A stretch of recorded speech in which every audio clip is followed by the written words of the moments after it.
नमस्कार. महाराष्ट्र राज्य उच्च व तंत्र शिक्षण विभाग व महाराष्ट्र माहिती तंत्रज्ञान सहाय्यता केंद्र यांच्या संयुक्त विद्यमाने सुरू असलेल्या करिअर कट्टा या उपक्रमाअंतर्गत 52 आठवड्यांची संवाद शृंखला या उपक्रमातील प्रथम सत्रामध्ये मी स्वराज कदम आपल्या सर्वांचे मनपूर्वक स्वागत करतो.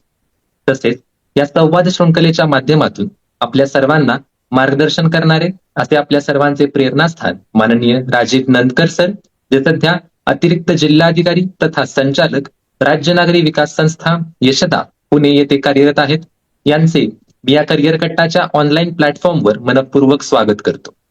तसेच आजच्या या सेशनमध्ये सोबत असलेले आदरणीय यशवंत शितोळे सर, अध्यक्ष महाराष्ट्र माहिती तंत्रज्ञान सहाय्यता केंद्र, यांचे देखील मी स्वागत करतो. करिअर कट्टा हा उपक्रम विद्यार्थ्यांना योग्य दिशा, योग्य मार्गदर्शन आणि योग्य प्रेरणा देणारा उपक्रम आहे, जो विद्यार्थ्यांच्या सर्वांगीण विकासासाठी सुरू करण्यात आलेला आहे. आपण सगळेच एका अशा युगात जगत आहोत जिथे स्पर्धा प्रचंड आहे, माहिती अमर्याद आहे, पण योग्य मार्गदर्शन मात्र खूप महत्वाचे आहे. आणि हेच मार्गदर्शन आपल्याला या 52 आठवड्यांच्या संवाद शृंखलेच्या माध्यमातून लाभणार आहे. ट्रान्सफॉर्म युअर सेल्फ या संकल्पनेतून प्रेरित आजच्या या सत्राचा विषय आहे आरोग्यम परमम भाग्यम स्वास्थ्यम सर्वार्थ साधनम. तर या विषयाबाबत आपण सरांकडून जाणूनच घेणार आहोत. तर चला मग या विचारांना आत्मसात करत स्वतःमध्ये सकारात्मक बदल घडवण्यासाठी या सत्राची उत्साहात सुरुवात करूया. आदरणीय सर, आपल्या ज्ञानाचा आणि अनुभवाचा लाभ घेण्यासाठी आम्ही सर्वजण उत्सुक आहोत. त्यामुळे मी आपणास विनंती करतो की आपण आम्हा सर्व विद्यार्थ्यांना मार्गदर्शन करावे. Sir please. सर्वांना मनपूर्वक नमस्कार आणि शुभ संध्या. करिअर कट्ट्याच्या या 52 आठवड्याच्या शृंखलेमध्ये आजचं हे पहिलं पुष्प गुंफत असताना मला खूप खूप आनंद आणि एकीकडे समाधान सुद्धा वाटत आहे की तसं पाहिलं तर हे धनुष्य पेलणं तसं खूप अवघड आहे सलग 52 आठवडे. परंतु आपल्याला सर्वांना माहिती आहे की तुषाबा शिंदे सरांनी हे धनुष्य पेललं आणि त्याच्यानंतर हे धनुष्य किंवा ज्याला आपण बॅटन म्हणतो तो माझ्याकडे सोपवलेला आहे. मागच्या आठवड्यामध्ये या शृंखलेचं उद्घाटन झालं आणि जी जुनी शृंखला होती तिचा समारोप सुद्धा मागच्या आठवड्यात झाला. आणि ह्या समारोप प्रसंगी आपले सर्वांचे मार्गदर्शक शितोळे सर सुद्धा उपस्थित होते. आजही ते उपस्थित आहेत आणि सातत्याने राज्यातील युवकांसाठी काय करता येईल याच्यासाठी ते प्रयत्न करत असतात. वेगवेगळ्या अधिकाऱ्यांना भेटत असतात, वेगवेगळ्या उद्योजकांना भेटत असतात, वेगवेगळ्या राजकीय व्यक्तींना भेटत असतात आणि साधारण युवकांचा विकास कसा साधला जाईल याच्यासाठी ते सातत्याने प्रयत्न करत असतात. आणि त्याच प्रयत्नाचा एक भाग म्हणून आजची ही 52 आठवड्याची शृंखला आज आपण सुरू करत आहोत. ज्यावेळेस माझ्याशी बोलणं झालं सरांचं त्यावेळेस नक्की कशावर बोलायचं असा विषय समोर सरांच्या सुद्धा होता आणि माझ्या सुद्धा होता आणि बरंच डिस्कशन झालं, चर्चा झाली. अजून करिअर कट्टामध्ये काम करणारे प्रोफेसर आहेत किंवा HOD आहेत यांच्याशी चर्चा झाली आणि त्याच्यानंतर असं एक समोर आलं की स्पर्धा परीक्षा हा जरी आपल्या करिअर कट्ट्याचा महत्वाचा विषय असला तरी युवकांना चांगल्या रीतीने त्यांचं व्यक्तिमत्व जे आहे ते अजून चांगलं कसं बनवता येईल किंवा अजून उत्तम कसं बनवता येईल याच्यावर आपण काम करूया असा तो विचार पुढे आला. आणि मग चर्चांती असं ठरलं की ट्रान्सफॉर्म युअर सेल्फ, म्हणजे युवकांच्या मध्ये ट्रान्सफॉर्मेशन जे घडवायचं आहे ते त्यांनी स्वतः कसं घडवलं पाहिजे या विषयाला धरून आपण सिरीज करू असा विचार समोर आला आणि त्या अनुषंगाने ट्रान्सफॉर्म युअर सेल्फ नावाची सिरीज आपण आता पुढील 1 वर्षभर करणार आहोत.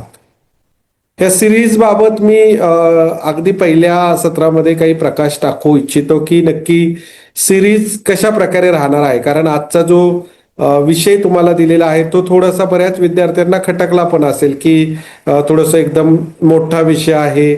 एक संस्कृत मधलं सुभाषित सरांनी दिलेला आहे आणि नक्की सिरीज पुढे कशी जाणार आहे याची उत्सुकता सुद्धा सर्व विद्यार्थ्यांच्या मध्ये जेव्हापासून हे पोस्टर किंवा फ्लायर तुमच्या समोर आलं त्यावेळेस ही उत्सुकता नक्कीच ताणली गेली असेल. तर मला असं वाटतं की आपण जेव्हा आयुष्याचा प्रवास करत असतो त्यावेळेस आपण सातत्याने स्वतःमध्ये बदल करत असतो, परंतु बऱ्याच वेळा हे बदल कोणत्या प्रकारचे हवेत, ते सकारात्मक हवेत की नकारात्मक हवेत आणि ते बदल कशा प्रकारे आपण करू शकतो. तर हे जे 52 बदल आहेत तुमच्यामध्ये जे मला वाटतात की प्रत्येक युवकामध्ये व्हायला पाहिजे, तर ते 52 बदल जे आहेत ते मी तुम्हाला सांगणार आहे की जे आम्ही आमच्या व्यक्तिमत्वावर करण्याचा प्रयत्न केला. मी असं म्हणणार नाही की ते सर्व बदल माझ्यामध्ये झाले किंवा मी एकदम ॲट पार ट्रान्सफॉर्म झालो, परंतु हा प्रवास पुढे घेऊन जात असताना माझ्या करिअरचा जे काही मला एक्सपिरियन्स आले किंवा जी वस्तुस्थिती मला नजरेत आली, तर त्या वस्तुस्थितीच्या आधारावर हा पूर्ण आपला 52 आठवड्याचा प्रवास राहणार आहे. जसं आज मी शरीर संपदेबद्दल बोलणार आहे, पुढच्या आठवड्यामध्ये मी आपल्या मनाच्या शक्तीवर बोलणार आहे, त्याच्या पुढच्या आठवड्यामध्ये मी युवकांच्या स्वभावावर बोलणार आहे, त्याच्या पुढच्या आठवड्यामध्ये मी युवकांच्या वर्तनावर बोलणार आहे, त्याच्या पुढच्या आठवड्यामध्ये दृष्टिकोनावर बोलणार आहे, त्याच्यानंतर आपल्या युवकांमध्ये ज्या वेगवेगळ्या सवयी असतात त्याच्यावर बोलणार आहे, त्यात युवकांनी ज्ञानार्जन कसं केलं पाहिजे, त्यातून प्रज्ञा कशी डेव्हलप केली पाहिजे याच्यावर बोलणार आहे, त्यानंतर युवकांमध्ये स्किल सेट कसे ठेवायला पाहिजे त्याच्यावर बोलणार आहे, त्याच्यानंतर युवकांनी नीतिमूल्य ज्याला आपण नैतिकता आणि मूल्य शिक्षण म्हणतो ते कसं मेंटेन केलं पाहिजे त्याच्यावर बोलणार आहे. एकंदर व्यक्तिमत्व विकासाच्या अशा 52 गोष्टीवर आपण बोलणार आहोत. आणि ह्या गोष्टीवर बोलत असताना सर्वात महत्वाची जी गोष्ट आहे ती जी गोष्ट आहे की युवकांनी आपल्या व्यक्तिमत्वामध्ये जर बदल करून आणले तर मला असं वाटतं की त्यांना कोणतंही क्षेत्र जे आहे ते अडवू शकत नाही आणि त्यांच्या आयुष्याचा जो प्रवास आहे तो सोपा, सुकर, सुटसुटीत, सरळ, सोपा, समाधानी असा होऊ शकतो. आणि मला वाटतं आजच्या या सोशल मीडियाच्या धावपळीच्या जगामध्ये प्रत्येक युवकांनी स्वतःवर रोज काम केलं पाहिजे आणि विशेषतः ग्रामीण भागातल्या विद्यार्थ्यांनी स्वतःवर जास्त मेहनत घेतली पाहिजे. कारण शहरामधल्या विद्यार्थ्यांना ते शहरामध्ये राहत असल्यामुळे त्यांच्यावर वेगवेगळ्या प्रकारचे संस्कार होत असतात आणि त्याच्यामुळे ते काळाच्या ओघामध्ये स्वतःला ट्रान्सफॉर्म करतही असतात. परंतु ग्रामीण भागामध्ये ज्ञानाचा अभाव असल्यामुळे बऱ्याच वेळा आपण आपल्याला कोणत्या प्रकारचे पैलू पाडले पाहिजेत. आपल्याला सर्वांना माहिती की हिऱ्याची किंमत कधी वाढते की ज्यावेळेस त्याला पैलू पाडले जातात. तर त्याप्रमाणे जरी आपल्या ग्रामीण भागामध्ये हिरे जरी असले तर त्यांना जोपर्यंत आपण पैलू पाडणार नाही तोपर्यंत त्यांची किंमत वाढणार नाही. आणि मला वाटतं की ट्रान्सफॉर्म युअर सेल्फ या सिरीजमधून आपण हे पैलू पाडण्याचं काम करणार आहे आणि त्याच्यामुळे प्रत्येक वेळेस आपण फक्त एकच पैलू विचारार्थ घेतलेला आहे. अनेक पैलू विचारार्थ घेतले तर नक्की तुमचंही गडबड होणार आहे आणि तुम्हालाही समजणार नाही की सर नक्की काय सांगतायत. आणि त्यामुळे अगदी एका एका पैलूवर आपण काम करणार आहे आणि त्याच अनुषंगाने आरोग्य परमभाग्य स्वास्थ्य सर्वार्थ साधनम हा विषय आज आपण घेतलेला आहे. ह्या विषयाचं हे संस्कृत सुभाषित आपण वाचल्यानंतर आपल्याही लक्षात असं आलं असेल की काहीतरी सर आरोग्याबाबत सांगणार आहेत, आरोग्याबाबत बोलणार आहेत. आणि मला असं वाटतं की आरोग्य हेच आपलं भाग्यविधाता आहे.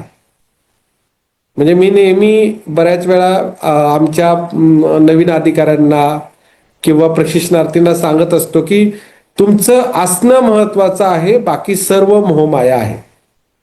म्हणजे तुम्ही जर सुदृढ असाल, तुम्ही जर लवचिक असाल, तुम्ही जर शरीराने स्ट्रॉंग असाल, कोणताही आजार तुमच्यामध्ये नसेल तर मला असं वाटतं की ते आपलं एक मोठं भाग्य आहे. आणि त्याच्यामुळे आजचे हे संस्कृत सुभाषित जे आहे हे आपण याच्यासाठीच घेतलेलं आहे की आपल्याला जर भाग्यवान बनायचं असेल तर आपलं आरोग्य महत्वाचं आहे आणि आरोग्य हे जीवनातील सर्व काही आहे. म्हणजे तुम्ही चांगले अधिकारी झालेले आहात, तुम्ही चांगले खेळाडू झालेले आहात, तुम्ही चांगले उद्योजक झालेले आहात, तुम्ही एक चांगले प्रोफेशनल झालेले आहात. ओके, तुम्ही राजकीय क्षेत्रामध्ये चांगलं नाव कमवलेलं आहे, तुम्ही सांस्कृतिक क्षेत्रामध्ये चांगलं नाव कमवलेलं आहे. आणि हे नाव कमवत असताना जर तुमचं आरोग्य जर तुमच्या बरोबर नसेल किंवा आरोग्य जर तुम्हाला साथ देत नसेल, तुमचं शरीर जर तुम्हाला साथ देत नसेल, तर मग या सर्व बाबींचं जे मोल आहे ते शून्य आहे. आणि त्याच्यामुळे युवा जी शक्ती आहे आपली, जिला आपण ऊर्जा आणि उत्साहाचा झरा म्हणतो, आणि या ऊर्जा आणि उत्साह असलेल्या युवा शक्तीला योग्य प्रकारे मार्गस्थ करणं हे आमच्यासारख्या बुद्धिवंतांचं काम आहे. आणि त्या अनुषंगानेच आपण आज जो विषय घेतलेला आहे आरोग्य, आणि आरोग्यामध्ये पण स्पेसिफिकली आज आपण फक्त शरीरावर बोलणार आहोत. बऱ्याच वेळा युवक स्पर्धा परीक्षेचा अभ्यास सुरू करतात, कॉलेज जीवनामध्ये असतात, त्यावेळेस साधारण त्यांचं आरोग्याकडे दुर्लक्ष होतं, हे मी मान्य करतो. परंतु आपल्याला सर्वांना माहिती आहे की आरोग्य ही काय जादूची कांडी फिरवली आणि तुमचं एकदम आरोग्य बदललं असं होत नाही. तर त्याला अगदी कॉलेज जीवनापासून आपल्याला मेहनत घ्यावी लागते. आणि जर आपण कॉलेज जीवनामध्ये किंवा महाविद्यालयीन जीवनामध्ये जर आरोग्याकडे किंवा शरीराकडे पूर्ण दुर्लक्ष केलं आणि तुम्ही कदाचित 32व्या वर्षी किंवा 34व्या वर्षी सेटल झाले, पण 32व्या किंवा 34व्या वर्षी जर तुम्हाला डायबिटीस, मायग्रेन, मधुमेह, लठ्ठपणा ह्या आजारांनी जर पकडलं, ज्याला आपण क्रॉनिक इलनेस म्हणतो, तर ह्या आजारांनी जर पकडलं तर तुम्ही जे काही यश मिळवलेलं आहे काळाच्या ओघामध्ये, खूप परिश्रम करून, खूप कष्ट घेऊन, खूप सातत्य ठेवून, तर त्या यशाची जी काही किंमत आहे किंवा त्या यशाचं जे समाधान आहे डायरेक्ट 50% कमी होतं. कारण त्या यशातून मिळणारा जो आनंद आहे ना, हे आजार तुमचे कमी करतात. शिवाय जर तुम्हाला आजार जर लवकर अगदी लवकर वयात लागले, म्हणजे 30, 32, 35, 40 मध्ये लागले, तर तुमची काम करण्याची क्षमता सुद्धा कमी होते. आणि मग काम करण्याची क्षमता जर कमी झाली तर तुम्ही आयुष्यामध्ये पुढे ज्या आत्मविश्वासाने जायला हवं त्या आत्मविश्वासाने पुढे जाऊ शकत नाहीत. आणि त्यामुळे चांगलं आरोग्य असणं हे आपलं चांगलं आयुष्य पुढे घेऊन जाण्यासाठी अत्यंत गरजेचं आहे. आणि त्याचमुळे आजचा हा विषय घेण्यामागचं माझं एवढंच प्रयोजन आहे की विद्यार्थ्यांनी त्यांच्या आयुष्याबाबत जर ते सजग असतील तर तेवढेच सजग ते त्यांच्या शरीराबद्दल, शारीरिक आरोग्याबद्दल पाहिजेत. आणि म्हणून हा उपद्व्याप आज आपण मांडलेला आहे आणि तेच हा सिरीजचा मुख्य आजचा उद्देश आहे. मग तुमचं पुढचं म्हणणं असेल की बाबा नक्की शारीरिक आरोग्य म्हणजे काय, आणि तुम्ही जेव्हा आम्हाला सांगता त्यावेळेस तुम्ही ते फॉलो केलेलं आहे का? आणि मी नेहमी आमच्या प्रशिक्षणार्थींना सांगतो की आधी केलं मग सांगितलं. म्हणजे मी स्वतःला असं समजतो की मी बोलगे एवढा समाजसुधारक अजिबात नाही. आधी मी स्वतः इम्प्लिमेंट करतो, आधी स्वतः मी ते इम्प्लिमेंट केलेलं असतं आणि मग मी ते तुमच्या समोर आणतो. मग ते अभ्यासाच्या बाबतीत असो किंवा कोणत्याही बाबतीत असो किंवा प्रशिक्षणाच्या बाबतीत असो किंवा कोणत्या कौशल्याच्या बाबतीत असो. आणि त्याच अनुषंगाने मी जे काही केलेलं आहे ते तुमच्यापर्यंत मांडावं ह्या उद्देशाने आजचं आपण लेक्चर घेतलेलं आहे.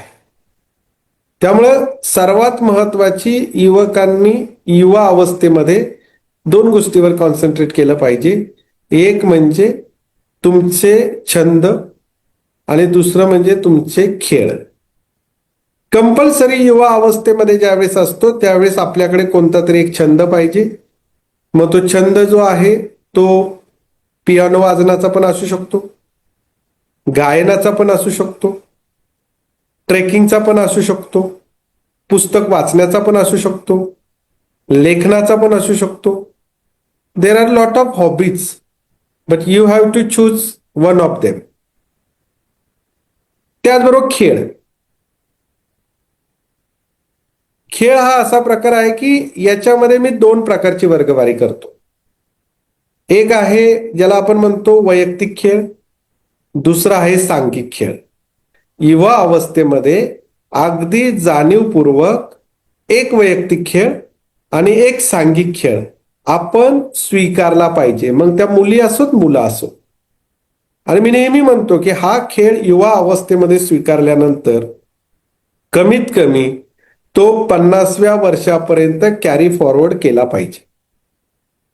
समजा मुलींना वाटते की okay, I am okay with badminton, तिने बॅडमिंटन वैयक्तिक खेळ खेळावा.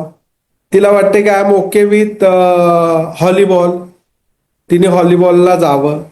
एखाद्या मुलाला असं वाटतं की I am okay with table tennis, तर त्यांनी टेबल टेनिसला जावं. आणि I am okay with cricket, तर त्यांनी क्रिकेटला जावं.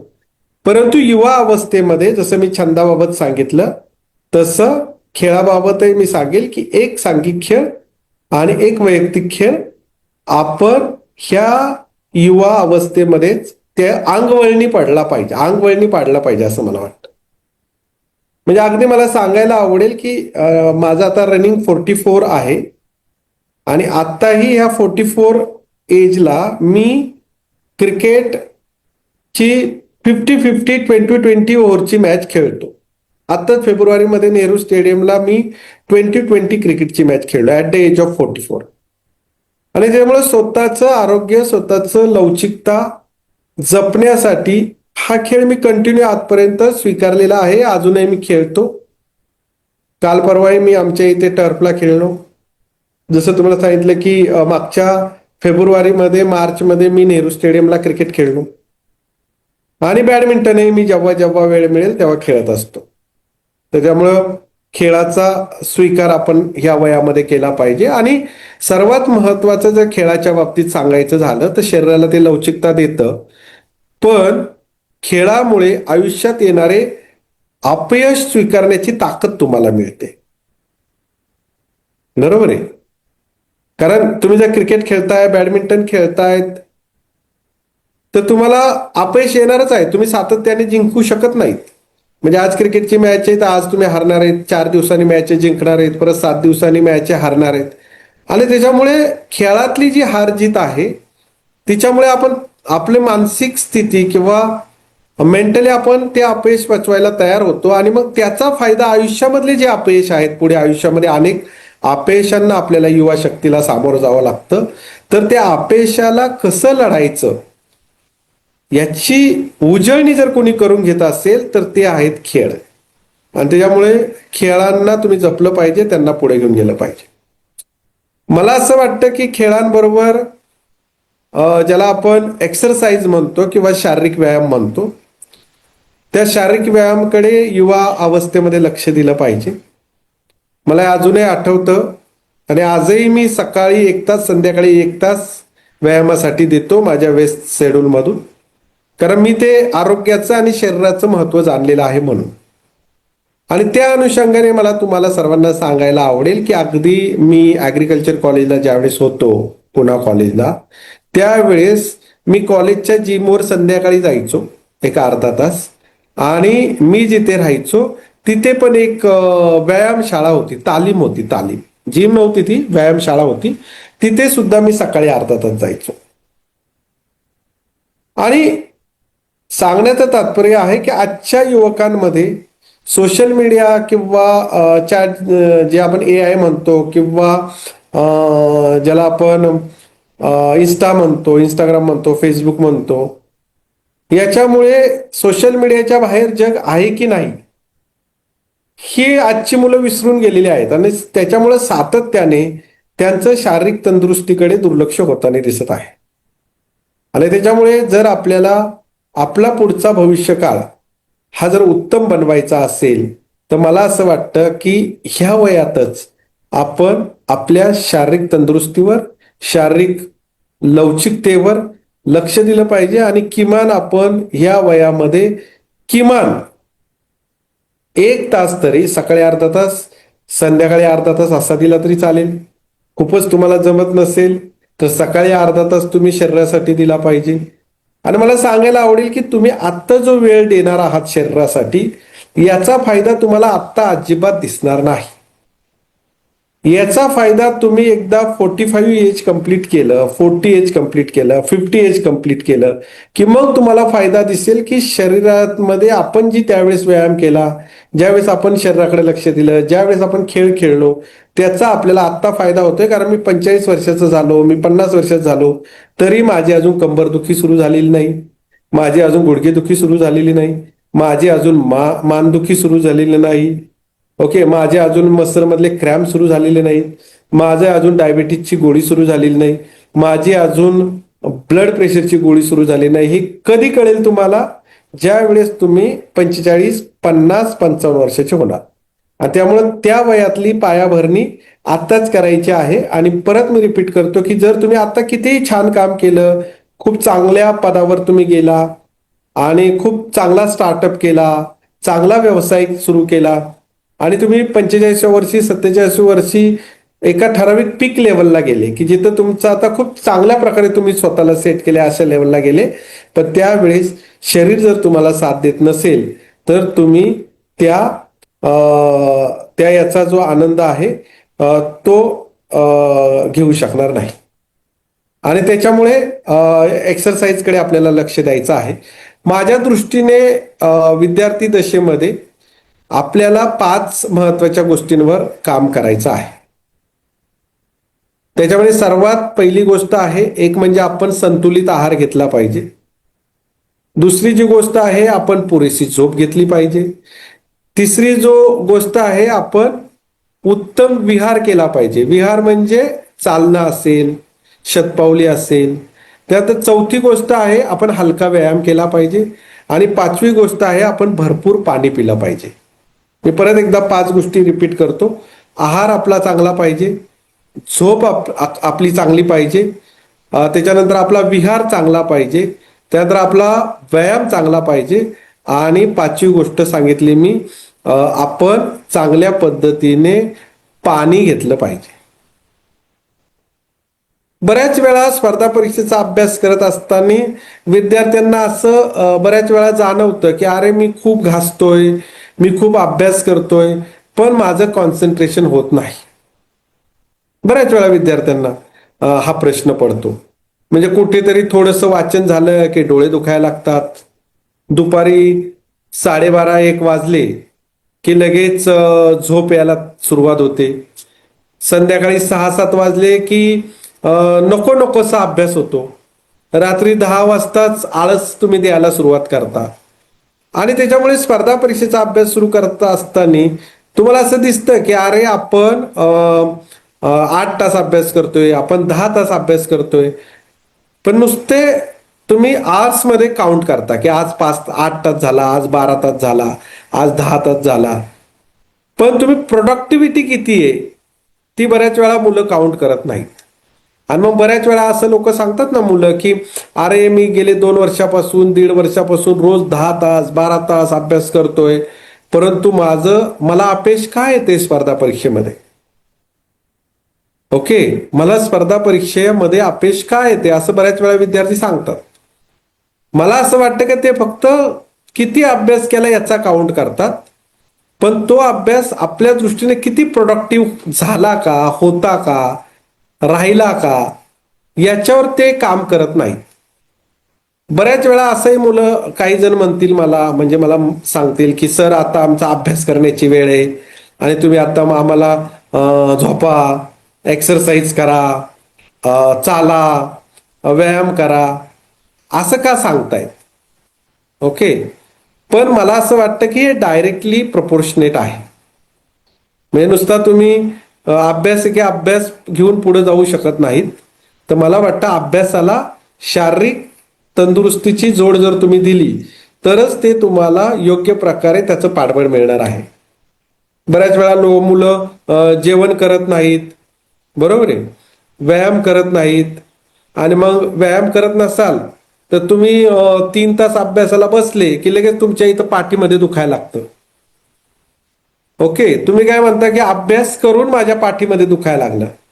वास्तविक ते अभ्यास करून पाठीमध्ये दुखायला लागलेलं नसतं. तुमचं शरीरच लवचिक नसल्यामुळे आणि त्या शरीराला स्टिफनेस आल्यामुळे ते दुखत असतं. आणि मग उगाच काहीतरी झोपून अभ्यास करायचा, कसं तरी पाठ दुखती पण अभ्यास करत राहायचा. ह्या सर्व गोष्टी शरीराशी निगडीत आहेत.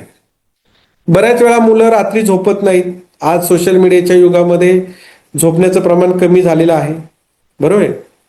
मेलाटॉनिन नावाचं एक हे असतं, हार्मोन असतं. असं सांगितलं जातं की झोपण्यापूर्वी 1 तास तुम्ही डिजिटल स्क्रीन पासून बाजूला गेलं पाहिजे. पण आपण झोपण्यापूर्वी 30 सेकंद किंवा 15 सेकंद आधी डिजिटल स्क्रीन पासून बाजूला होतो. म्हणजे अगदी आपण असं झोपताना सुद्धा आपलं लक्ष रील्सवर असतं, मोबाईलवर असतं, आणि मग तुमची जी झोप व्हायला पाहिजे ती झोप पुरेशी होत नाही. झोप जर पुरेशी झाली नाही तर दुसऱ्या दिवशी कॉन्सन्ट्रेशन करता करताच तुमचे 3 तास वाया जातात. कारण तुम्ही सकाळी जरी स्टडीला गेले, पुस्तक वाचायला घेतलं, तरी तुम्हाला दिसतं का हो मी पुस्तक वाचतोय. पण ज्याला आपण म्हणतो आकलन होणे, वाचणं आणि त्याचं कॉग्निशन होणे म्हणजे आकलन होणं, ह्या 2 भिन्न बाबी आहेत. आणि मग मुलं म्हणतात की अहो सर आम्ही सकाळी गेलो, वाचायला सुरुवात केली, पण माझं कॉन्सन्ट्रेशनच होत नाही. कॉन्सन्ट्रेशन का होत नाही? कारण तुम्ही जी झोप आहे, तुमच्या मेंदूला जी झोप असायला हवी, बरोबर आहे, ती मिळालीच नाही. आणि जर ती मिळाली नाही तर मेंदूची जी स्मरणशक्ती आहे किंवा ज्याला आपण मेमरी म्हणतो, किंवा जी कॉग्निटिव्ह ॲबिलिटी आहे, ती मेंदूची कॉग्निटिव्ह ॲबिलिटी हळूहळू हळूहळू खराब होत जाते. आणि त्याच्यामुळे जसं मी सांगितलं की स्पर्धा परीक्षेचा विद्यार्थी जो आहे तो किमान, मी असं म्हणणार नाही की अगदी 8 तास झोपा, 9 तास झोपा, पण किमान 6 तास तरी त्यांनी कंपल्सरी झोप घेतली पाहिजे.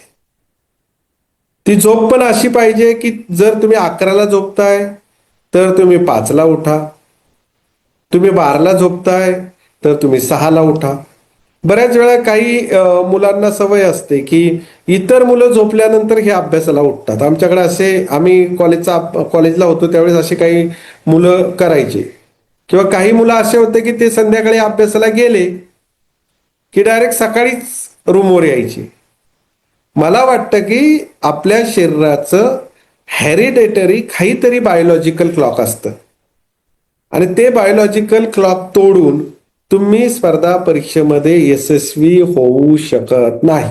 बायोलॉजिकल जी गोष्ट आहे ना शरीराची, की जी पिढ्यानपिढ्या ती शरीरात आलेली आहे, इव्हॉल्युशन मध्ये आपल्यासोबत आलेली आहे, ती आपण तिला धक्का द्यायचा नाही. तिला धक्का देऊन तुम्ही यशस्वी होऊ शकत नाही. आणि त्यामुळे मलाही जेव्हा मी माझ्या आयुष्याकडे मागे बघतो, ती माहिती असे की मी कधीही 12च्या पुढे अभ्यास केला नाही आणि कधीही 6च्या आधी अभ्यास केला नाही. आपलं बायोलॉजिकल क्लॉक का सांगतं? समजा आता बरेचसे तुम्ही विद्यार्थी काही 19 वर्षाच्या आहात, 17 वर्षाच्या आहात, 22 वर्षाच्या आहात, 23 वर्षाच्या आहात.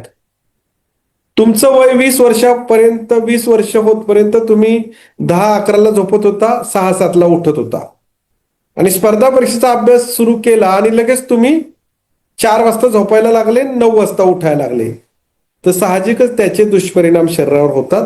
त्यामुळे मला हे सांगायचं झोपेच्या बाबतीमध्ये की आपलं शरीराचं जे बायोलॉजिकल क्लॉक आहे ते कोणत्याही स्पर्धा परीक्षेच्या विद्यार्थ्यांनी तोडायचं नाही. जे काही तुमचं 12 ते 6, 11 ते 5 ही झोप तुम्ही घ्या. झोप सुद्धा अशी आपल्याला लागली पाहिजे की एकदा झोपलं की डायरेक्ट सकाळी आपल्याला जाग आली पाहिजे. आत्ताही मी जर संध्याकाळी 12ला झोपलो तर 6 वाजेपर्यंत मी अजिबात जागी होत नाही, डायरेक्ट 6 वाजताच मी जागी होतो. हे का होतं?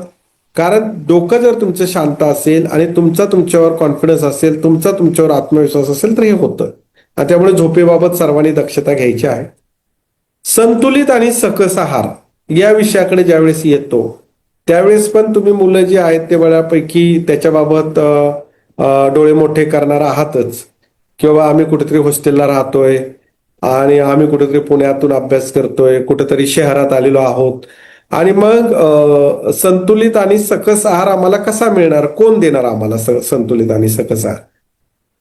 मला असं वाटतं की संतुलित आणि सकस आहार मिळवण्यासाठी खूप असं मी काय सांगणार नाही, तुम्ही बदाम घ्या, अक्रोड घ्या, बरोबर आहे, किंवा काजू घ्या, ते ठेवा, ते खा, असं मी काही सांगणार नाही. आणि ते आपल्याला आता अफोर्डेबल पण नसतं ह्या एजमध्ये, बरोबर आहे.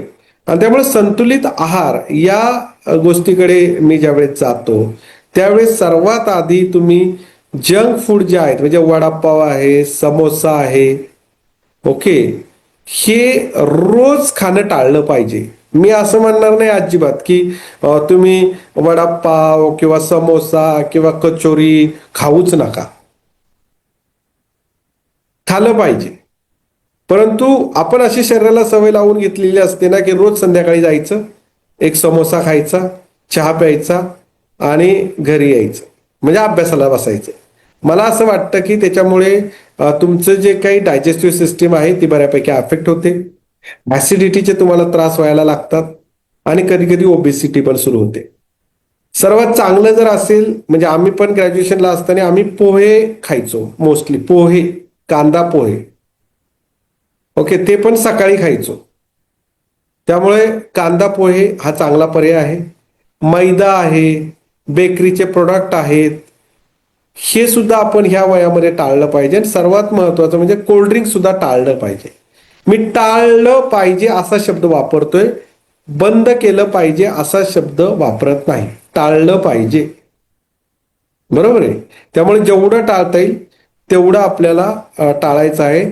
त्याच्यानंतर फ्रुट्स जे आहेत त्याच्यावर आपण कॉन्सन्ट्रेट करू शकतो, बरोबर आहे. तर फ्रुट्समध्ये समजा आता ज्याला आपण लोकल फ्रुट्स म्हणतो, म्हणजे समजा आंब्याचा सीझन आहे, ओके, तर आंबा तुम्ही खाऊ शकता. सर्वात महत्वाचं म्हणजे भेटत असेल मार्केट, म्हणजे केळी चांगला पर्याय आहे. सकाळी एखादं केळ, किंवा स्वस्त पण असतं, म्हणजे स्पर्धा परीक्षेचा अभ्यास करणाऱ्या विद्यार्थ्याला डाळिंब नाही परवडत, पण केळ परवडतं, त्यामुळे केळी खाऊ शकता. तर जे अफोर्ड करण्यासारखे जे फ्रुट्स आहेत सीझन प्रमाणे, आता समजा काही नागपूरला लोक आहेत तर संत्रा खाणं हा चांगला पर्याय आहे. म्हणजे रोज सकाळी मी बाबा एक किंवा दोन संत्रा खाईल, किंवा एक संत्रा खाईल, एक केळी खाईल. तर जे काही तुमच्या लोकल मार्केटला अवेलेबल असेल ते खाऊ शकता, फ्रुट्स खाल्ले पाहिजे. आणि मला चांगलं आठवतं की जेव्हा आम्ही ग्रॅज्युएशनला होतो, जेव्हा स्पर्धा परीक्षा अभ्यास करायचो, त्यावेळेस सरासरी 250 ml ची दुधाची एक पिशवी यायची, कात्रजची की गोकुळची. आणि मोस्टली संध्याकाळी आम्ही ती 250 ml ची पिशवीत दूध आणायचो. आणि जमलं तापवायला तर ते काही जमायचं नाही, पण रोज संध्याकाळी 250 ml दूध घेऊन आम्ही झोपायचो.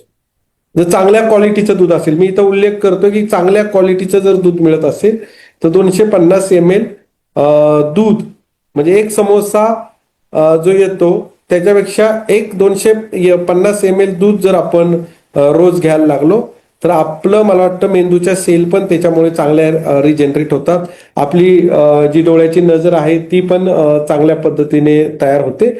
आणि एकंदर दुधामधनं सर्वच आपल्या शरीराचं पोषण होतं. आणि त्यामुळे ह्या गोष्टीवर आपण कॉन्सन्ट्रेट केलं पाहिजे. मला असं आठवतं की आम्ही जेव्हा अभ्यास करायचो तेव्हा सोयाबीन जे असतं, आपलं सोयाबीन जे असतं, तर सोयाबीनचे जे दाणे असतात तर ते आम्ही विकत आणायचो, ते गरम करून घरून आणायचो, म्हणजे फुटाण्यासारखे सोयाबीनचे दाणे. गुळ शेंगदाणे त्यावेळेस आम्ही खायचो, ओके. त्याच्यानंतर चना किंवा हरभरे आम्ही खायचो, मोड आलेले धान्य आम्ही खायचो. हे मी याच्यासाठी सांगतोय की स्पर्धा परीक्षेला सामोरं जात असताना, की आयुष्याला ट्रान्सफॉर्म करत असताना शरीराकडे अगदी काळजीपूर्वक आपण लक्ष दिलं पाहिजे. आणि त्यासाठी ह्या ज्या गोष्टी आहेत, ह्या ज्या गुड हॅबिट आहेत रिगार्डिंग इटिंग, आपण स्वतःमध्ये आणण्याचा प्रयत्न केला पाहिजे. बऱ्याच वेळा स्पर्धा परीक्षेमध्ये विद्यार्थी अभ्यास करत असताना पाणी पिणं खूप कमी करतात. त्यांना असं वाटतं की आता मी स्पर्धा परीक्षेचा अभ्यास करतोय ना, मला बाकी कुठंच बघायचं नाही, मला कशाकडेच लक्ष द्यायचं नाही, असं एक ठोकताळा किंवा ज्याला आपण स्टिग्मा ते डोक्यामध्ये ठेवतात. मला असं वाटतं की स्पर्धा परीक्षेचा अभ्यास करत असताना किमान 4 लिटर पाणी आपण दिवसभरामध्ये पिलो पाहिजे. 4 लिटर पाणी. 4 लिटर पाणी जर आपण दिवसभरामध्ये आपण घेत राहिलो तर आपली बॉडी चांगल्या प्रकारे डिटॉक्स होते आणि आपल्याला शरीरामध्ये एक उत्साह येतो, डिहायड्रेशन होत नाही आपलं. म्हणजे जर तुम्ही अगदी 3-4 वाजेपर्यंत जर चांगलं पाणी घेत असाल, म्हणजे 3 लिटर जर तुमचं 3-4 वाजेपर्यंत पाणी जर शरीरात जात असेल, तर तुम्हाला 5 वाजता, 6 वाजता, 6:30 वाजता अजिबात थकवा येणार नाही. पण आपले युवक असे आहेत ना, युवकांमध्ये असं दिसतं ना की सकाळी 750 ml ची बॉटल घेऊन गेले लायब्ररीमध्ये किंवा कुठेही, की बस दिवसभरामध्ये फक्त सरासरी 1 लिटर पाणी प्यायचं. जर तुम्ही 1 लिटर पाणी जर पित असाल दिवसभरामध्ये, 1 किंवा 1.5 लिटर, तर सर्वात महत्वाचं म्हणजे तुम्हाला मूतखड्याचा त्रास सुरू होणार आहे. सर्वात महत्वाचं मूतखड्याचा त्रास सुरू होणार आहे आणि बाकीचे मग इतर युरिक ऍसिड वाढण्याचे त्रास आहेत ते सुरू होणार आहेत. आणि शरीरामध्ये जर पाणी नीट नसेल तर तुम्हाला अभ्यासाला सुद्धा कॉन्सन्ट्रेशन होऊ शकत नाही. त्याच्यानंतर मी मगाशी एक्सप्लेन केलं की विहार. विहार म्हणजे एकतर थोडंसं चालणं किंवा पळणं. मी म्हणेल पळणं म्हणणार नाही, पण चालणं. चालावं का? आणि ते चालत असताना सुद्धा ग्रुपमध्ये चालायचं नाही. बऱ्याच वेळा आपण कोणतरी मैत्रीण सोबत घेतो, मित्र सोबत घेतो आणि मग कुठेतरी चालायला जातो, शतपावली करतो किंवा 1 किलोमीटर राऊंड घेऊन येतो. बरोबर आहे. एक आपली एक हॅबिट असते की बाबा चला मैत्रिणीला सोबत घ्या, थोडंसं फिरून या. मला असं वाटतं की स्पर्धा परीक्षेचा अभ्यास करणाऱ्या विद्यार्थ्यांनी सेल्फ टॉक करणं गरजेचं आहे. सेल्फ टॉक, संवाद. आणि हा संवाद जो आहे ना, तो रोज 15 मिनिटं व्हायला पाहिजे आपल्या स्वतःशी. 3-3 वर्ष आपण स्पर्धा परीक्षेचा अभ्यास करतो, परंतु सेल्फ टॉक जो आहे तो 0 करून टाकतो. Self talk 0. मला असं वाटतं की सेल्फ टॉक रोज 15 मिनिटं आपला स्वतःशी व्हायला पाहिजे. आणि सेल्फ टॉक करायचा असेल तर ज्यावेळेस आपण एकटा चालतो त्यावेळेसच तो सेल्फ टॉक होऊ शकतो. आणि त्याच्यामुळे 15 मिनिटं द्या. म्हणजे तुम्ही कुठेतरी कॉलेजमध्ये असाल किंवा कुठेतरी शहरामध्ये राहत असाल, तिथे एक मोकळी जागा असते.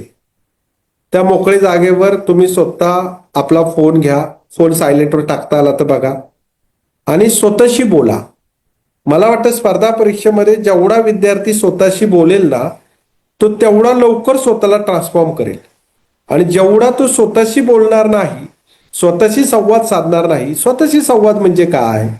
की बाबा आज आपण हा अभ्यास करतोय, हा आपला योग्य डायरेक्शनने चाललाय का? आता कोणत्या परीक्षेच्या जाहिराती आलेल्या आहेत, त्याच्यावर आपल्याला कसं फोकस करायचंय?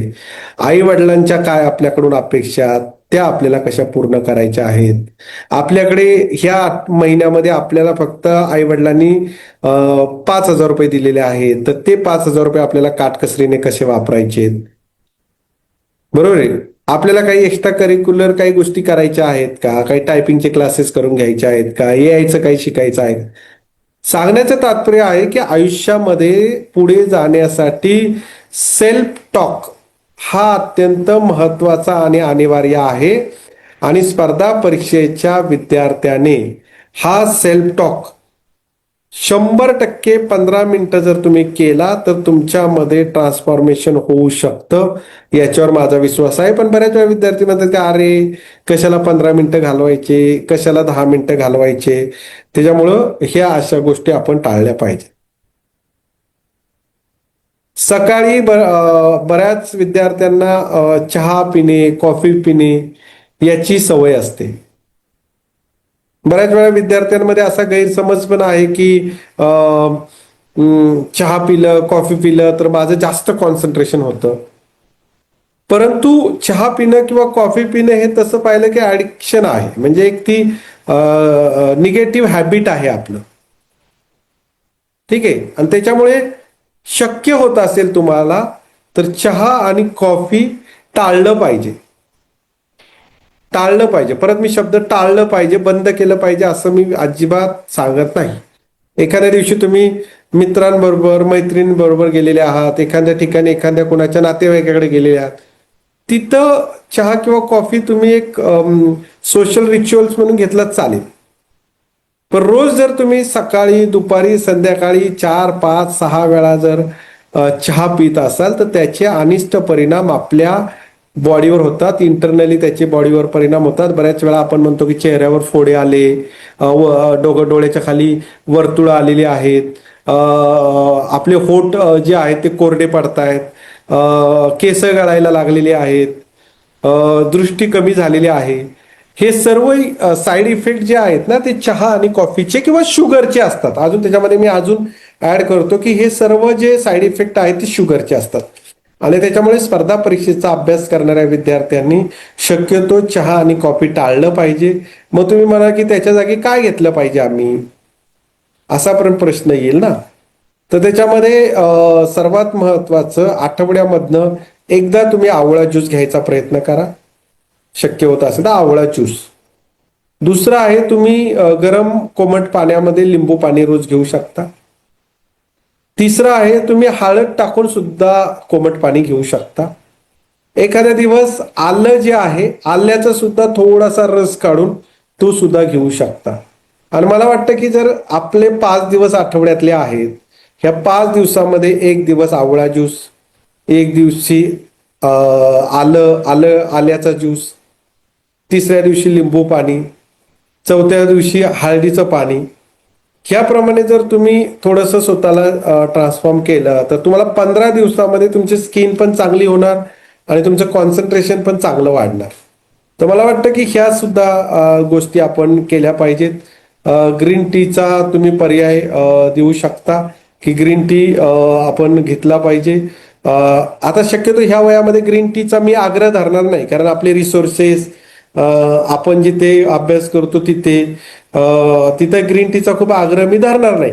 पण एखाद्याला खूपच राहवत नाही, चहाशिवाय होतच नाही, तर ते ग्रीन टी चा मागे जाऊ शकतात. आपल्याला सर्वांना माहिती आहे की WHO जे आहे, ज्याला वर्ल्ड हेल्थ ऑर्गनायझेशन आपण ज्याला म्हणतो, ओके, तर त्यांनी पण आरोग्याची व्याख्या जी आहे ती खूप सर्वसमावेशक केलेली आहे.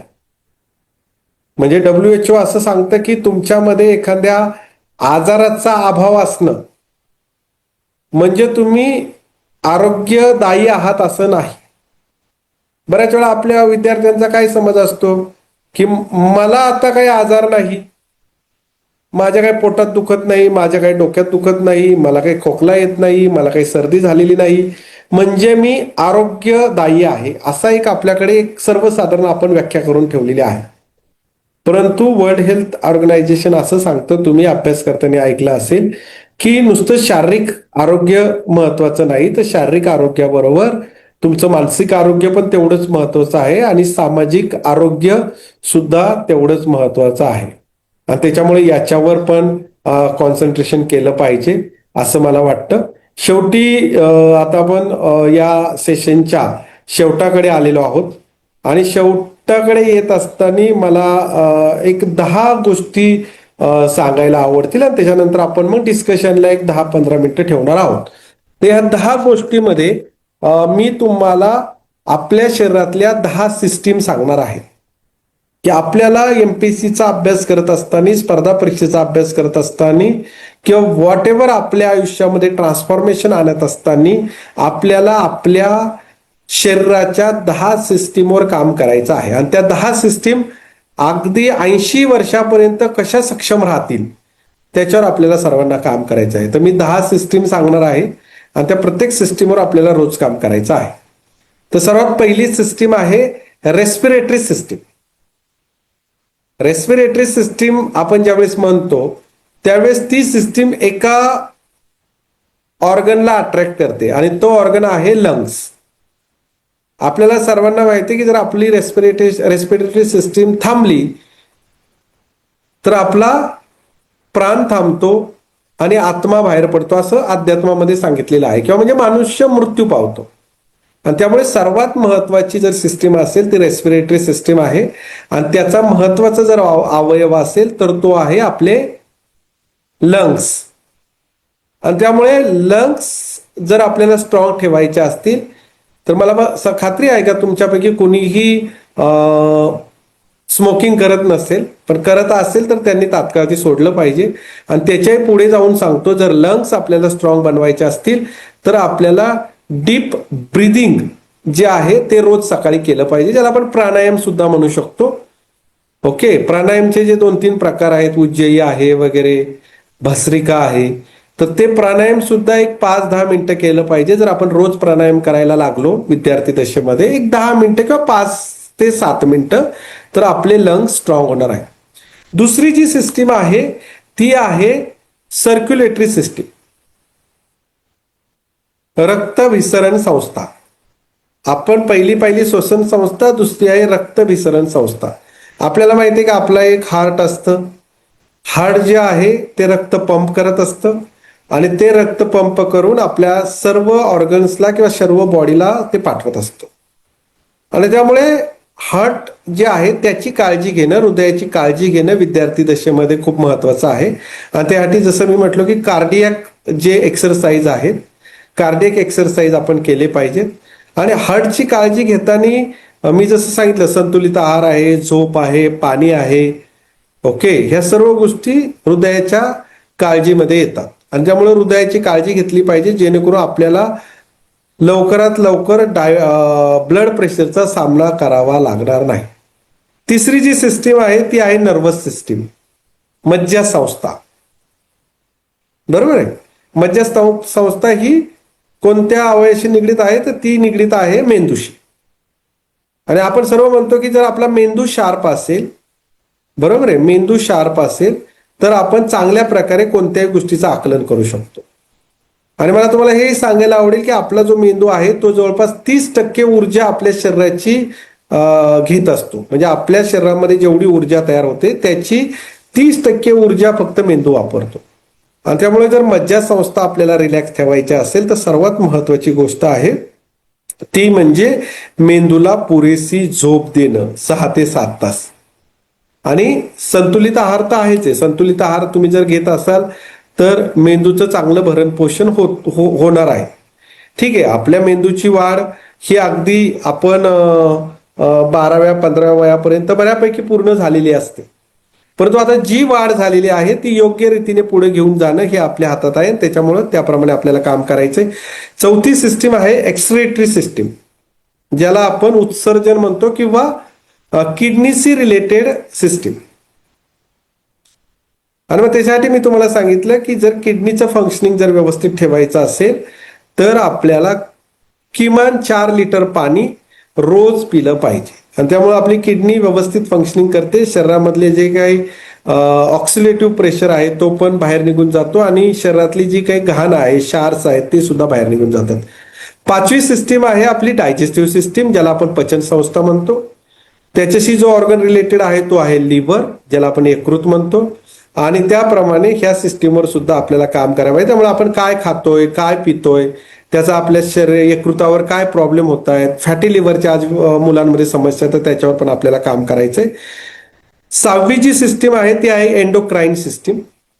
एंडोक्राईन सिस्टीम म्हणजे आपल्या आंतरस्रावी ग्रंथी, त्याच्यामध्ये पिट्युटरी ग्लँड आहे किंवा आपण ज्याला थायरॉइड ग्लँड म्हणतो. बऱ्याच वेळा मुलींना याच्यामध्ये बऱ्याच समस्या भेडसावतात थायरॉइड ग्लँडमध्ये. आणि त्यामुळे ह्या सिस्टीमवर सुद्धा आपण कॉन्सन्ट्रेट केलं पाहिजे. त्यानंतर लिम्फॅटिक सिस्टीम नावाची एक सिस्टीम आहे ज्याच्यामध्ये स्प्लीन येतं, म्हणजे ज्याला आपण रोग प्रतिकारक क्षमता म्हणतो. म्हणजे बघा, मी एवढ्या 7 सिस्टीम सांगितल्या तर प्रत्येक सिस्टीमचा एक कोणता तरी ऑर्गन महत्वाचा सांगितलेला आहे. त्यामुळे आपल्याला स्पर्धा परीक्षेचा अभ्यास करत असताना ती सिस्टीम पण जपायची आणि ती सिस्टीम जपत असताना त्या जो काही अवयव आहे त्याला पण जपायचा आहे. त्यानंतर रिप्रोडक्टिव्ह सिस्टीम आहे, त्याच्यावर आपल्याला काम करायचं आहे. आणि सर्वात महत्वाची स्केलेटन सिस्टीम, ज्याला आपण म्हणतो की बोन्स. आपल्या शरीरामध्ये जवळपास 206 बोन्स आहेत. आणि त्यामुळं बऱ्याच वेळा हाडं ठिसूळ होतात, विद्यार्थ्यांचे पुढे पुढे जातात, मणके ठिसूळ होतात. आणि त्यामुळे आपल्या शरीरामध्ये कॅल्शियम कसं जाईल याच्यावर सुद्धा आपण कॉन्सन्ट्रेशन केलं पाहिजे की आपली बॉडी कशी, हाडं कशी मजबूत राहतील. आणि सर्वात 10वी जी आहे, ज्याला आपण स्नायू सिस्टीम म्हणतो किंवा मसल सिस्टीम म्हणतो. बऱ्याच वेळा मुलांना असं क्रॅम्प येणं, मानेत क्रॅम्प येणं, हातात क्रॅम्प येणं, खाली पोटरीमध्ये क्रॅम्प येणं, हे कशामुळे होतं की विटॅमिनची डिफिशियन्सी असली किंवा आपला आहार जर व्यवस्थित नसला तर हे क्रॅम्प येतात. आणि त्याच्यामुळे ह्या सेशनच्या शेवटी कन्क्लुजन करताना मला एवढंच सांगायचंय की तुम्ही स्पर्धा परीक्षेचा अभ्यास करतायत आणि स्पर्धा परीक्षेचा अभ्यास करतायत किंवा स्वतःला एका चांगलं करिअर बनवायचा प्रयत्न करतायत, एक करिअर ओरिएंटेड म्हणून स्वतःवर काम करतायत. ओके, तर या वेळेस ह्या वयामध्ये कोणत्याही परिस्थितीमध्ये आपल्या शरीराकडे विद्यार्थ्यांनी, युवांनी दुर्लक्ष करायचं नाही. आरोग्यम धनसंपदा आहे. शरीर हे खूप महत्वाचं आहे. त्याला बाजूला सारून आपण कोणतंही आयुष्यातलं सुख उपभोगू शकत नाहीत. आणि त्याच्यामुळे ज्या मी 5 गोष्टी सांगितल्या, आहार, त्याच्यानंतर झोप, त्यानंतर विहार, त्याच्यानंतर व्यायाम, ह्या सर्व गोष्टी आपण बघायच्या आहेत. आणि त्याचबरोबर ह्या 10 सिस्टीम आहेत आणि 10 जे अवयव आहेत याच्याकडे पण आपण लक्ष द्यायचं आहे, जेणेकरून तुम्ही एक चांगले युवक म्हणून तयार व्हाल. थँक्यू. धन्यवाद सर. यानंतर आपण प्रश्न उत्तरांच्या सेशनकडे वळणार आहोत. जर कोणाला काही प्रश्न विचारायचे असतील तर तुम्ही सरांना विचारू शकता. Parjanya please. Hello sir, as you said की आपण जेव्हा एखाद्या परीक्षेसाठी, स्पर्धा परीक्षांसाठी तयारी करतोय किंवा करिअरच्या दुसऱ्या कुठल्या वाटेवर असताना प्लॅन बनवणं खूप गरजेचं असतं. म्हणजे आपण जे काही करणार आहोत त्याचं एक प्लॅनर आपल्याकडे असणं आवश्यक असतं. पण अनेकदा अशा सिच्युएशन्स मी स्वतः फेस केल्यात किंवा माझ्या मित्रमैत्रिणींच्या ग्रुपमध्ये पण बघितलंय की प्लॅनर तयार केलेलं असतं पण ते फॉलो होत नाही बऱ्याच वेळा. मग काही घरच्यांच्यामुळे अडचणी येऊ शकतात किंवा बाकी काही अडचणी येऊ शकतात. तर ते रिस्टार्ट किंवा रिसेट कसं करावं याविषयी मला तुमच्याकडून जाणून घ्यायला आवडेल. माझं असं मत आहे की जे काही आपण प्लॅन्स बनवलेले आहेत, तो प्लॅन 80% जरी सक्सेसफुल झाला तरी आपण सक्सेसफुली प्लॅन इम्प्लिमेंट केला असं तुम्ही समजून घ्या. कारण आपण जेव्हा आयुष्यामध्ये पुढे जातो त्यावेळेस डायरेक्ट आणि इनडायरेक्ट फॅक्टर अनेक आपल्यावर काम करत असतात. आणि त्यामुळे बऱ्याच विद्यार्थी असं अडून बसतात की नाही मी काल 12 तास अभ्यास करायचं ठरवलं होतं पण माझा 11.5 तासच झाला, आणि मग त्याचं फ्रस्ट्रेशन घेतात. मला असं वाटतं की तुम्ही तुमचा प्लॅन 80% सक्सेसफुल झाला तरी तुम्ही यशस्वी झाले, म्हणजे त्या दिवसासाठी यशस्वी झाले असं तुम्ही गृहीत धरा. त्याच्यानंतर ज्यावेळेस लीन पिरियड असतो, मी 45 दिवसाच्या आधीचा पिरियडला लीन पिरियड म्हणतो स्पर्धा परीक्षेतला. म्हणजे तुमची परीक्षा ज्यावेळेस 45 दिवसावर येते त्यावेळेस तुम्ही ऍक्टिव्ह राहिलं पाहिजे आणि प्लॅन डिस्टर्ब केला नाही पाहिजे. पण 45 दिवसाच्या अलीकडचे जे प्लॅन आहेत ते थोडेफार प्रमाणात डिस्टर्ब झाले तर चालतील, परंतु 80%च्या खाली डिस्टर्बन्स त्याच्यामध्ये असायला नको. ठीक आहे. Yes sir, thank you. Next. Chat बॉक्समध्ये एक प्रश्न होता मगाशी. काय विवेक, वाचून दाखव. Yes sir. विवेक मेश्राम या विद्यार्थ्याचा प्रश्न आहे तो की आम्ही तरुण मुलं अभ्यास करत असताना तो अभ्यास नोकरीसाठी करावा की स्वविकासासाठी करण्यासाठी त्याच्यावर फोकस असावा आपला. म्हणजे नोकरीसाठी फक्त अभ्यास करावा की स्वविकासासाठी. माझं असं मत आहे की स्वविकास ज्यावेळेस आपण साधतो त्यावेळेस देर आर 100 फॅक्टर्स, आणि त्या 100 फॅक्टरमध्ये अभ्यास हा एक फॅक्टर आहे, हे सर्वांनी लक्षात घ्या. त्यामुळं तुम्ही अभ्यास करताय म्हणजे तुमचा लगेच स्वविकास झाला किंवा नुसता अभ्यास करत राहिलं तर तुमची सेल्फ डेव्हलपमेंट झाली, हा जर कोणाच्या मनामध्ये गैरसमज असेल तर तो पहिला काढून टाकायचा आहे. दुसरी गोष्ट अशी आहे की आपण ज्यावेळेस स्पर्धा परीक्षेचा अभ्यास करतो त्यावेळेस आपण खूप प्रोफेशनल पाहिजे. ओके, त्यामुळं परीक्षेमध्ये काय येत आहे, प्रश्नाचा रोग कसा आहे, प्रश्नपुस्तिका कशा असतात, नक्की काय वाचलं पाहिजे आणि काय नाही वाचलं पाहिजे, ह्या गोष्टीवर आपलं लक्ष पाहिजे. बाजारामध्ये जवळपास 1200 पुस्तकं अवेलेबल आहेत स्पर्धा परीक्षेची चांगली. मग आपण 1200 पुस्तक वाचत बसणार का? नाही. तर आपण त्यापैकी 120च पुस्तकं निवडायची आहेत किंवा मला ही 120च पुस्तकं वाचायची आहेत. आणि त्या 120 पुस्तकांमध्ये वाचल्यानंतर त्याच्यातलं नक्की काय वाचायचं ते पण कळालं पाहिजे. म्हणजे 1200 मोठा भाग झाला, 1200 मधनं 120 म्हणजे 10% बाजूला भाग काढला आणि त्या 10%मधनं परत 10% एवढाच अभ्यास आपल्यासाठी महत्वाचा आहे. आणि त्यामुळे ह्या प्रश्नाला उत्तर आहे की be professional regarding your study. उगाच काहीतरी वाचत सुटायचंय, उगाच काहीतरी दिशा भरकटवायची असं करायचं नाही. Syllabus oriented, question paper oriented आपला स्टडी असायला हवा. नेक्स्ट.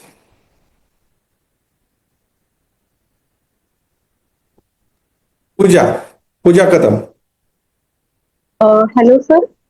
सर माझा प्रश्न हा होता की आरोग्याची काळजी घेत असताना आपण आपल्या अभ्यासासाठी किती वेळ दिला पाहिजे? चांगला प्रश्न आहे पूजाचा. माझं असं मत आहे की जसं मी मगाशीच तुला डिफाईन करून सांगितलं की युद्धाचा काळ आणि शांततेचा काळ. ओके. तर माझ्या दृष्टीने युद्धाचा काळ हा 45 दिवसाचा आहे. किती? 45 दिवसाचा युद्धाचा काळ आहे. परीक्षेच्या आधी 45 दिवसाचा.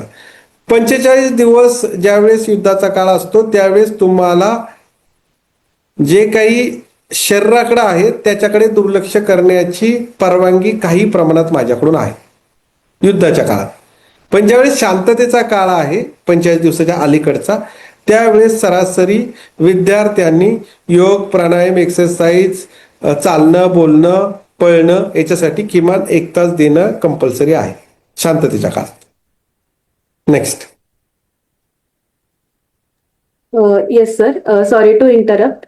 ऍक्च्युली आपल्याला थोडंसं वेळेचं बंधन आहे या सेशनसाठी, त्यामुळे एक छोटीशी रिक्वेस्ट आहे सर्व विद्यार्थ्यांना की आपल्याला जर अजून काही प्रश्न असतील तर तुम्ही चॅटबॉक्समध्ये पाठवू शकता.